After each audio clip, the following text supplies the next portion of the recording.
everybody, my name is Moon, and welcome back to my channel. Today we'll be reviewing the May roadmap this month, and honestly y'all, this was kind of a dry oasis, but outside of the game, we do have some shit going on, so we're going to be also talking about that after we break down each week. So without further ado, let's get on to week 1.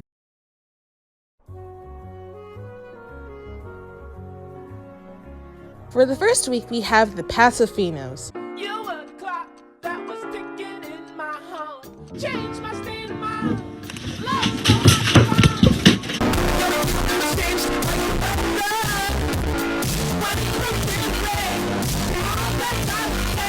Now, this is actually made by the same lady who did the Frisians, which is Lisa, the Gen 3 Frisians. Y'all still haven't fixed that. And honestly, y'all, get the graduation music.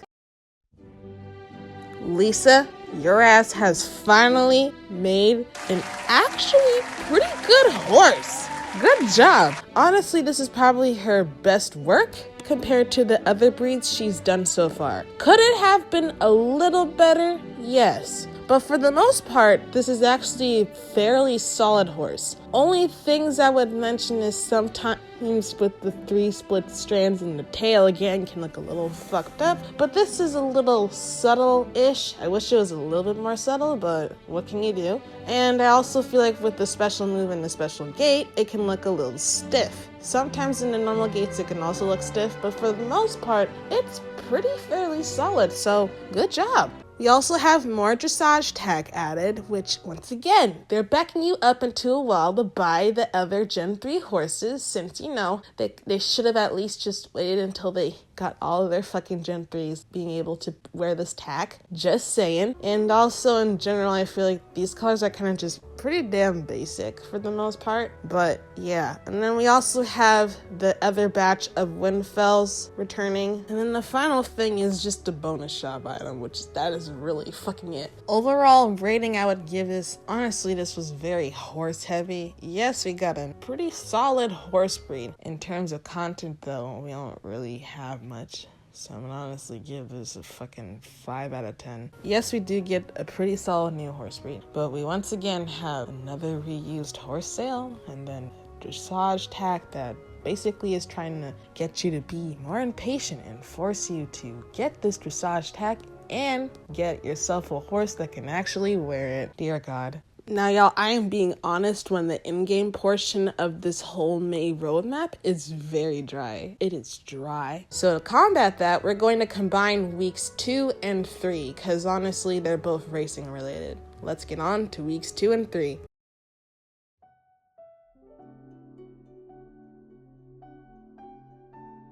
Weeks 2 and 3 were both racing related. For starters with week 2, we're going to be talking about the Baroness Racetrack Champ. Honestly, not gonna lie, I thought this was gonna be a little boring as hell, but I actually kind of like this champ. It might be definitely with one of my favorites so far. It's a very interesting concept, but I do have to say, I wish they would have done a little more, to be fair with you. And in terms of jump-wise, which I don't really talk about props here that much, thank God they finally added water jumps, because we don't really get those. The last time we got water jumps was, I think, one of those limited edition races we fucking had. I don't fucking remember. So here's your girl doing this racetrack champ for the first time. Blindly, by the way. I didn't look any videos at this. I did this blind. And of course, as always, on a sad, underleveled horse that's not fully trained yet.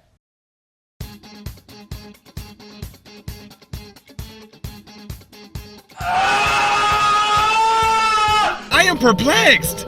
What happened?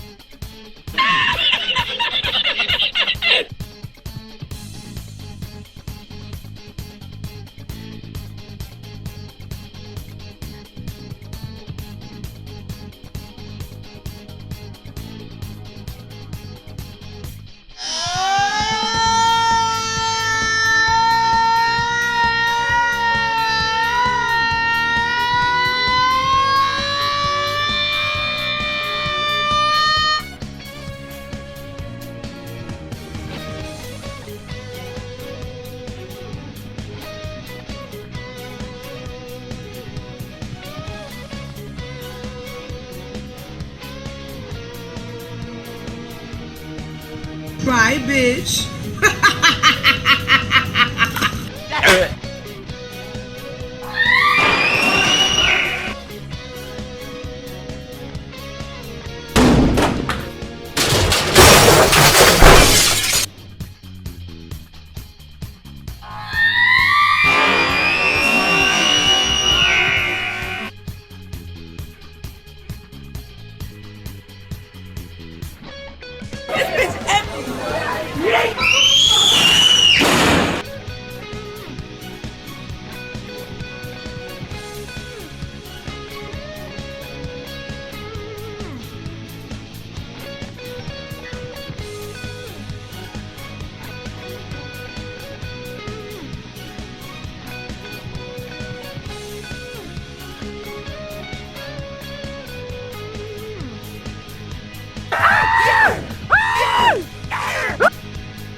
How did he not see me? Cut the cameras.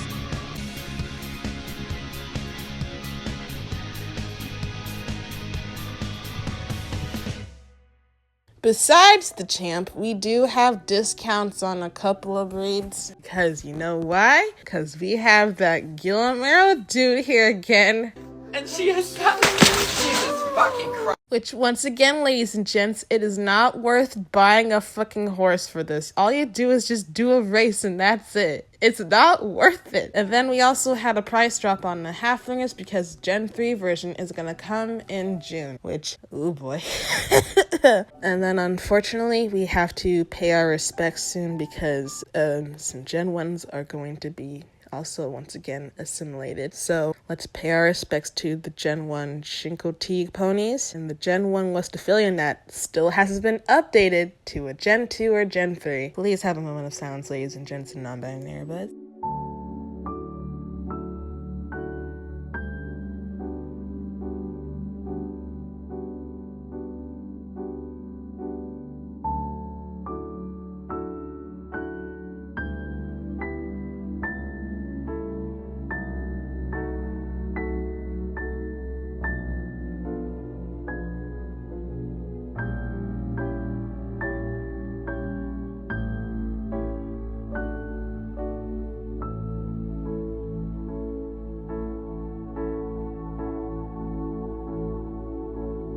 Thank you. All right, week 3. This is just adding 2 more racetrack courses. So for starters, we have this Sir Todd model, whatever the fuck this dude's name is. And basically going in, I thought this was just gonna be, okay, just one race and done. No, there was a little more, which I do appreciate that. However, when reading the quest portion, oh boy, get the recap going. So after you meet this Sir Tarek Todd model guy, he has you do this steeplechase race course, which is honestly just throwing a bunch of shit on the racetrack like before, but obviously Gucci and new and all that shit. And then he talks about his mansplaining of how he fucking hates Mark from Jorvik Stables course. Dear God. Hey everybody, today my brother pushed me, so I'm starting a Kickstarter to put him down. The benefits of killing him would be I would get pushed way less. So his toxic masculinity kicks in and he wants to make an even better regal steeplechase course. So he has you go get fucking hedges from the Two Stooges couple, and then you don't really actually carry the fucking hedges, you just go back to point B, really. So you go fucking do that, gives a speech about the whole damn course. You do it, then he has his, honestly, I don't know if this is like his daughter or something. It probably is. But he has this little girl with this pony getting ready to do this steeplechase. I smell like pee. And I also thought we were gonna fucking see that. We didn't even fucking see that. We just fucking have a talk with him. And then that's it. The last 2 things of week 3 is paddock props, which once again, no one really uses unless if you're gonna use them for your photos. I really wish y'all would implement an XP portion here, you know, to actually get people to use them since they mainly just kick up dust there. And we have a new racetrack set, which is a purple set, which actually looks nice. So it's definitely gonna be a fucking set that I'll be saving up via Jorvik shillings because I'm not gonna give y'all Starcoin money. All right, so the ratings for both of these weeks I'm honestly gonna give these like a 5.5 out of 10. It's just really dry, honestly. Yes, we get a little bit of something with the champs, but it honestly still feels like it's filler and all, honestly. Like, I wish there's a little bit more substance. I do gotta appreciate their attempts with trying to make the race singular ones have a little more, but it's still gonna probably be inconsistent since there's still quests that when you do races, you just do the races. Now let's all go on to week 4. Ooh, I got a lot to talk about with this week.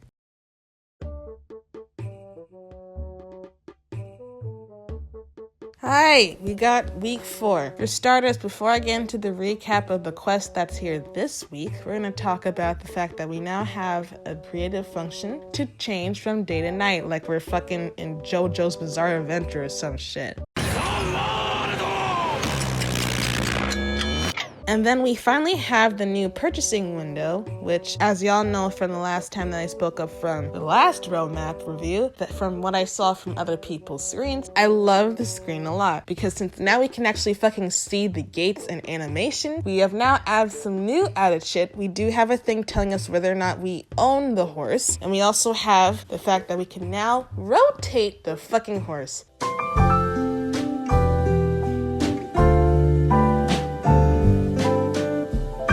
Only thing I wish they would add is that we could fucking zoom in, but honestly it looks like we're gonna still have to do what we normally do once we check out a fucking horse. But yeah, I'm glad this window's in the game and all, but we do have a little bit of a something we're gonna talk about in the next and final section to level out this dry ass week, because ooh boy, it's a lot, boys and girls and non-binary buds. So this Professor Hayden James quest, which is very unexpected, so let's get into the recap. You run into James in Fort Pinta, who claims he sees a fucking stalkerish, creepy-ass dude in Hollywood, so you go and check it for him to make sure he's not seeing shit with his glasses.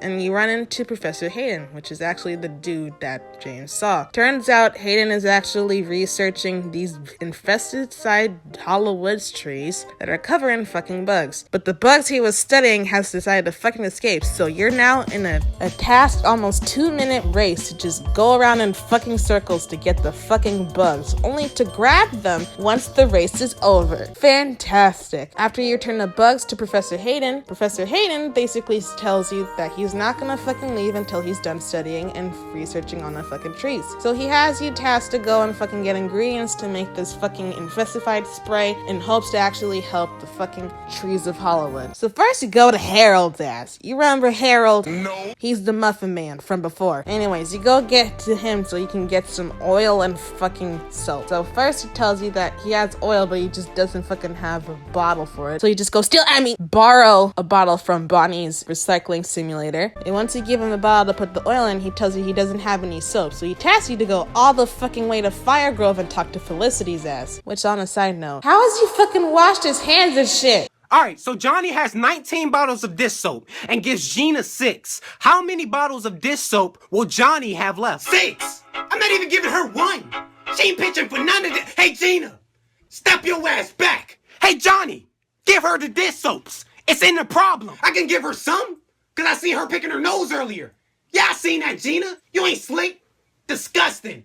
So get your hand over here and get some soap. Anyways, so you go to fucking Felicity, and Felicity tells you she has soap, but the soap fucking disappears, and she smells fucking fish and shit. So you follow a bubble trail that totally doesn't dissipate like in real life normally, but after a long ass time, you end up finding a fucking cat that somehow wants soap. Brilliant idea, SSO. Brilliant. And somehow this soap is still fucking good with the cat, so you basically were able to take it back to Hayden. Hayden makes the infesticide, and you just have to go spray fucking 6 trees that are all fucking around the damn Hollywoods, and then return back. Professor Hayden decides to head back to Fort Pinta to explain to James that he wasn't some creepy ass stalker like he thought. However, upon returning there, it looks like fucking James is going into gold digger mode and trying to get fucking Professor Hayden to do his book.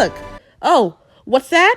What book? Oh, basically fucking James wouldn't go to Hollywood because he wanted to write his fucking book to make money. Get knowledge on horses. But apparently his ass was too fucking scared to just pass an old dude Oh god. And after a long ass debate, Professor Hayden finally agrees to help James write a book on horses. So he tasks you to go collect all this shit. So first you go to your local Ferdinand horse market that used to travel all the fucking whirling orbit back in the day, and you fucking take pictures of the horses. But also Ferdinand gives you the idea to do a fucking recording of you doing the gates on your horse. And then after that, you do a cringy Dora talks to horse thing to move on to the next task. And then you go to Moreland, where you interview the first set of people. You interview fucking Thomas's ass, Maya, and then fucking Tan. And on a side note here, you're gonna see this a lot. The facts that they put here, they are a bit unrealistic because it's very fucking inaccurate. So we're going to talk about more about that after this fucking recap. After you get all your intel at Moreland, you then head on over to all the fucking way to Starshine Ranch. What is it with y'all doing these quests where we just run point A to B all over the fucking map to claim that it's gonna be a fucking good quest because you make it long by having us run all over the place? So you go over, interview people at Starshine Ranch with talking to Josh, Lisa's dad, and then for some reason Mary's ass, when Mary clearly only fucking pays attention to sheep shit and not horses, as so you're missing some logic here. And then you run all the way back and give everything to Hayden. And Hayden writes the book after you do a weight thing like you would for the fucking Farrah's crafting, and bada boom, bibbidi boppity boo, you got yourself a book. And as always, Hayden has actually credited himself and us. And then fucking James asks if his little fucking gold digger, respected gentleman is credited in this book. And Hayden tells him straight that he's fucking not in the fucking credits. But we all know fucking James is gonna fucking do some gold digger shit. Respected gentleman stuff to show that he put stuff in this book. And that concludes this fucking quest, and you get this denim hoodie combo. Alright, now that I've done the recap of this quest, we're gonna talk about what I liked and what I didn't like. What I liked!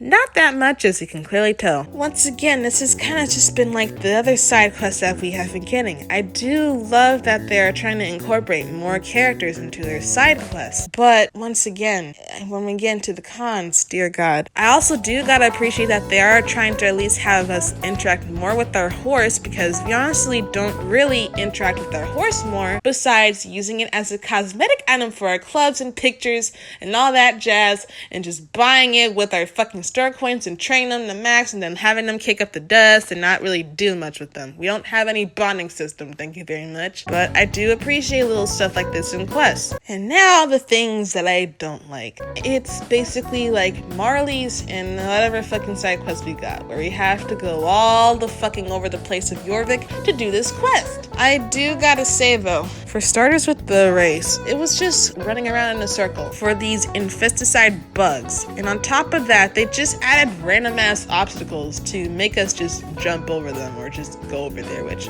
okay. The writing of this quest, oh lord, it just kind of just feels like on some aspects, James and Hayden's writing, at least that was in baby size for the most part. But for everybody else, oh lord. Specifically with Felicity's, when we're getting ready to fucking chase the cat, it's like she's fucking talking to us like fucking Dora. Which was similar into how Lisa was when she told us to go chase the fucking birds with the shells in that fucking quest with P. And dear God. And now for the other writing part, the misinformation on horses. So one of the main things that bothered me is they talked about the fact that horses as young as 2-year-olds retire to 4 to 5 years in the racing discipline. However, they didn't really bother to mention the other disciplines horses do. For example, the 3 basic disciplines in English, aka dressage, cross country, and fucking show jumping. Same goes for Western as well. Honestly, y'all, no offense, with all due respect, I think everybody in their fucking mind knows that we have fucking 10-year-olds and 9-year-olds still doing show jumping, dressage, and cross country, compared to actual horse racing where, yes, they have a lot of young ass horses, but that doesn't apply to fucking every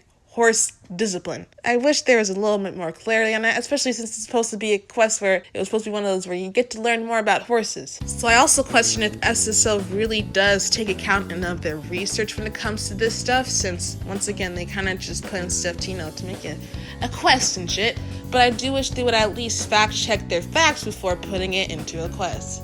Just saying. As always, I timed the fucking quest with Professor Hayden and James. And that bitch took 39 minutes. And mind you, I was running in circles looking for Hayden's ass, and I had to stop midway to turn the sound on. So even then, this was a short-ass quest. Alright, overall, what to rate this? I will give it a 6.5 out of 10. It's unfortunately the same formula that we've been having with these side quests so far in SSO, and it's sad. I wish there was just more when it comes to this, cause no offense y'all, we've been asking for more when it comes to this game. Content, better writing for the quests, a lot of this shit in the game. But if you can't take the time to actually write and actually make it with love, then what are you doing with this game? That's what I like to ask you. Alright, now that we have said all the weeks of this roadmap, let's get into the shit that's happened outside of the game. Because at least it was more eventful than it was in the fucking game. So the first thing we're going to talk about is the news strike that happened just a day ago or so, but depending on this video, it's probably going to be a couple of days at least, where my girl, Rattle, has decided to do a movement called #SSO Save the Movies. Why? Well, this links to the new horse purchasing window. You see, the old horse purchasing window was very important for the movie side of the SSO community because that allows them to be invisible and it lets them be able to get shots such as those scenery shots without having any interruptions, actually be able to record the characters properly and not look fucking weird, etc. Now, in terms of movies when it comes to SSO, I was also one of the few that have been able to watch Alice Winterbell when she was in her prime, and as well as stuff with like Grace Riverson. You get the point. That I'm very familiar with movie stuff when it comes to SSO. Now, the thing that I have an issue with SSO is here, SSO tends to forget about certain sides of the community, and for the past few times when this was about to happen, Kai, which was the person that contacted Brattle about the importance of needing something to actually happen to actually save the movie community of SSO, has been trying to be loud to actually get SSO to notice them, but they weren't actually noticing them. And that's how the #SSO Save the Movies movement was born. Basically, on the 25th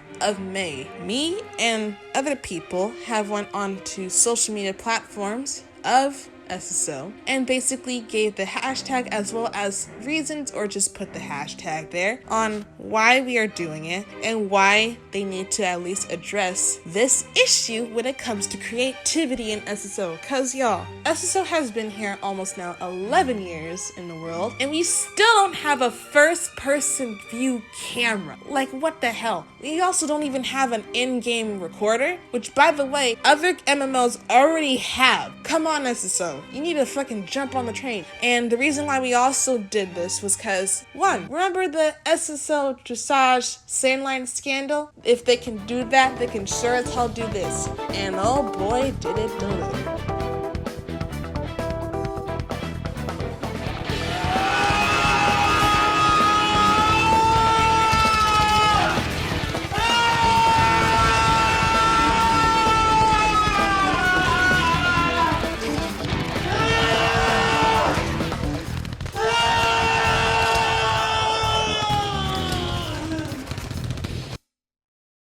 After a bit, which actually was very early surprisingly, SSO went on their alerts account on Twitter and explained that they're aware of the fucking invisibility bug that is very useful for movie community, and they stated that they're actually going to do a first person view camera, which finally, so it looks like the fucking movie community has won, thank God. We did have one bad apple, which we're going to save that for the next Cursed Comments episode. Speaking of cursed comments, y'all, I've just been so fucking busy, and also I think the white knightness has kind of been sort of decreasing. I say sort of, we'll explain why. But the fact that this was such an easy victory is also a bit suspicious. At the end of the day, all we can really do is just hope that they actually follow through with their promise, which hopefully that happens. But the movie community really fucking needs this first person view camera, because guaranteed this would probably make shit a lot easier for people that film. And there's also some of you that are like, what the fuck are you all trying to advocate for a bullet? What the hell are we fucking going? Look, we all for wanting bugs to be fixed here and there, but since this bug was beneficial, this really just shows that a lot of the time the community has to think outside of the box to actually be creative compared to SSO themselves. Now, theoretically, could you just record the top of your horse, like as in the sky and shit? Yes, you can, but it's not as good when you have the horse ears potentially still getting in the way,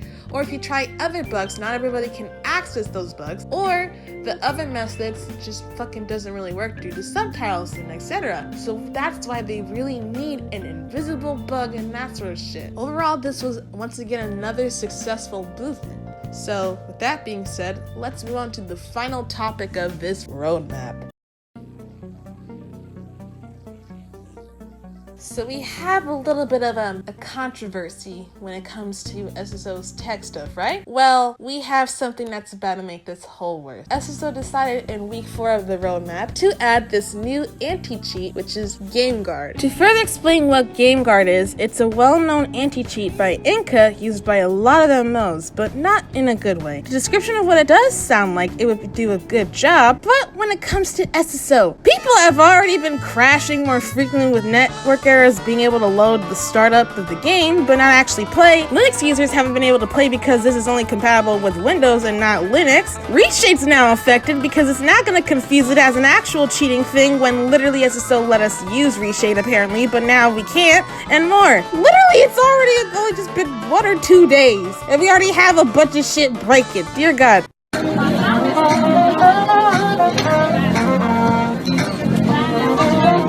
People have been also suggesting to SSO to use a better anti-cheat like Easy or Battle Eye, or just make their own for the sake of having better support at preventing cheating. And honestly, y'all, with this addition, since people have already been able to get into the files of the game real quick on its own already, this is just probably going to heighten the cheating and getting into the game files further, since this also can cause corruption to the PC as well. So the main concern I'm wondering is if SSO can handle the anti-cheat that they're using or not, which makes me wonder why choose this when you got a lot of money with, once again, a 20 million annual amount. Honestly, if this is a part of trying to fix the tech debt, then I'm worried what the fuck they're gonna do next with trying to tackle it. On top of that, SSO is just handling like it's a typical customer support email instead of a widespread issue for a lot of people. Just because you don't experience it doesn't mean it doesn't happen to anyone else. Honestly, I wish they just took more care into their game when it comes to this. And with that, that concludes the roadmap. So, what are y'all's opinions on this roadmap? Do y'all think this roadmap was good, or do you think this could have been better? And did y'all like what was added to the game, regardless of if it's something tech related or if it was something